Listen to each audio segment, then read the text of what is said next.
বাংলাদেশ সরকারের ৪৩টি মন্ত্রণালয়ের মধ্যে ২৭টি মন্ত্রণালয় একাই সামলাবেন অন্তর্বর্তীকালীন সরকারের প্রধান উপদেষ্টা ডক্টর মুহাম্মদ ইউনূস।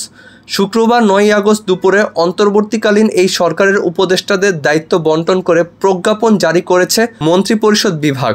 প্রজ্ঞাপনে দেখা যাচ্ছে, প্রধান উপদেষ্টা ডক্টর মুহাম্মদ ইউনূস মন্ত্রিপরিষদ বিভাগ সহ ২৭টি মন্ত্রণালয়ের দায়িত্ব পালন করবেন।